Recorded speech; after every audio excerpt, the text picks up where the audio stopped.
$19 billion, one AI lab, and a former Bitcoin miner playing landlord. The word in the press release is deal. Let's see what that actually means. This is the Data Center Daily. Today, a monster lease that needs a stress test, Duke Energy drafting its own rulebook, and the biggest data campus on Earth officially dead in Virginia. Confident capital, unwritten grid rules. Let's start with TeraWulf and Anthropic. Channel NewsAsia writes, July 6th.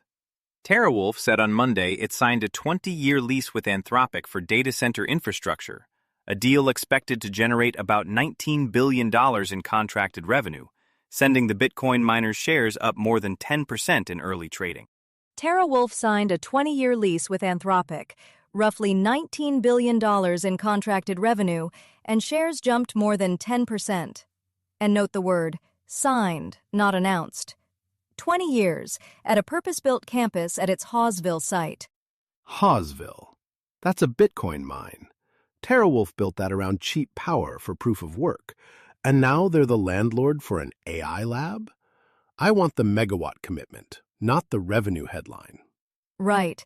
And $19 billion over 20 years is $1 billion a year, give or take. It's real, it's contracted, but it's a lease. TeraWulf is the landlord, Anthropic is the tenant, and the power procurement still lands on somebody's desk. And here's the tell. An AI lab writing the check, not a hyperscaler. Pension money went greenfield into Edge Connects. This is Anthropic renting a converted miner's shell. That's a different demand signal, and I want to see how much of that $19 billion is committed capacity versus an option. Elizabeth Outs, writing in Canary Media.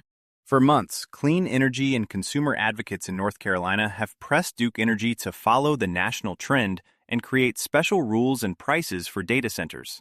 The state's predominant utility insisted such rules were unnecessary, rejecting claims that the power-hungry facilities could overwhelm the grid or burden households with unfair costs. Duke Energy in North Carolina is pitching what it calls a large load tariff for data centers. The U-turn is the point. For months, Duke insisted it didn't need a dedicated rate structure, the grid wouldn't get overwhelmed, and households wouldn't eat the cost. And now it lands right before a rate hike hearing. That timing tells you this is a concession to critics, not a road to Damascus moment on cost allocation. Right. So the tariff shows up the exact week they're asking regulators to raise rates. Calling that getting ahead of it is generous. It feels more like a hostage negotiation with a filing deadline. And here's the number I want and still don't have.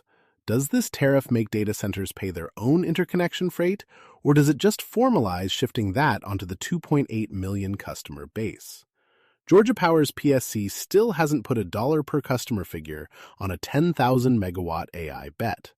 At least Duke's putting something on paper. That's the piece that actually matters.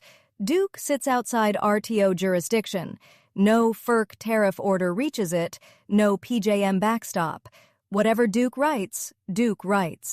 So the words on that page are the whole ball game. And it's happening at the same time. The emergency order habit and the write-your-own-rules move side by side. One utility is drafting cost allocation rules, while the next diesel order is being teed up somewhere else. EIR News with Paul Gallagher. Appearing to give in to multiple communities' widespread opposition, Blackstone's commercial real estate arm, QTS Realty Trust, has pulled out of a 2,100-acre data center campus known as Prince William Digital Gateway, which was projected to include up to 37 data center buildings and headed to becoming the world's largest such campus. It's confirmed. Blackstone's QTS pulled out of the Prince William Digital Gateway. 2,100 acres, 37 buildings, the thing that was supposed to be the largest data campus on the planet. Dead. And EIR is being generous, calling it life support. Compass already walked from their 800 acres back in May. When your co-developer's gone and your anchor tenant's gone, all you've got left is a zoning approval and a lot of grass. $100 billion potential megaproject approved by the county board in 2022, and now there's nobody left to build it. So who ate it? The planning costs, the legal fees, the engineering studies on a site that size don't just evaporate. And notice the footwork. A couple of days before the exit, Zero Hedge reported Blackstone was selling 3 other Northern Virginia projects to Digital Realty: Manassas, Sterling. They're not fleeing Data Center Alley. They're just done fighting for this one parcel. Right. Put that next to the TeraWulf Anthropic number we just hit. 19 billion signed on a converted miner's site, and then the would-be most valuable data campus in the world collapses because the neighbors said no. The capital's confident. The ground rules are still being written. If you follow data centers, you're probably tracking AI demand too. Check out AI Daily Briefing, top AI news for engineers, founders, and investors every weekday. Real capabilities versus demo hype, explained fast. Find it wherever you listen to podcasts. What we're watching next. TeraWulf says initial capacity at the Hawesville campus is expected to come online in the second half of 2027, with full capacity by early 2028. As always, we've put links to every story from today's briefing in the show notes, so you can dig into the ones you want to read more closely. That's the Data Center Daily for today. This is a Lantern podcast.